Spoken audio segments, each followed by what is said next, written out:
Continuation. Yeah, we're going to meet in 1 month to come to a final decision on a couple points we weren't able to, I wouldn't necessarily say come to an agreement on, but I think with the testimony we had today, there were some questions that were raised that I think we need to answer. I think one thing we do agree on, and I think what came out of this meeting is we need to move towards liquidating these properties.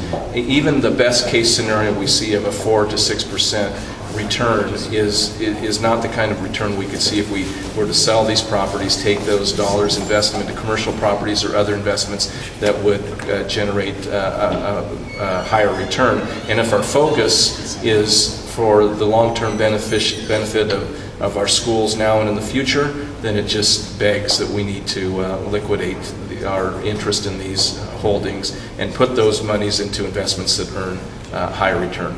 So we have a month to, what's going to happen between now and a month from now? Yeah, I think there's going to be a lot of meetings and a lot more discussion about premium rent, about how we go about liquidating these, making sure that what we do with the lease, the terms of the lease, and premium rent aren't a hindrance towards moving toward selling these properties. Okay, so the sticking point was with the Attorney General. He said that he didn't want to pass anything that wasn't financially responsible. Is that what is going, hopefully you'll come to an agreement with? Well, I think that's all of our goals. It's just everybody has a different opinion as to what that is. And like I said, one thing we can agree on is even in the best case scenario that was given to us today of a 6% return, that's not as high of a return as we could get if we were to invest those dollars in a different type of an investment. So the motion that passed today to take these properties and in a managed process, sell them, take those dollars and then invest them into commercial properties or other investments that will give us higher return for our schools now and in the future, that's the path that we're on, and we need to pursue it aggressively. Do you have hope that in this next month things will be hammered out? Yeah, I think you saw from all the parties there that everybody says we're close, and if we could just meet for a while longer, we can hammer out these final few details, and I'm sure we will.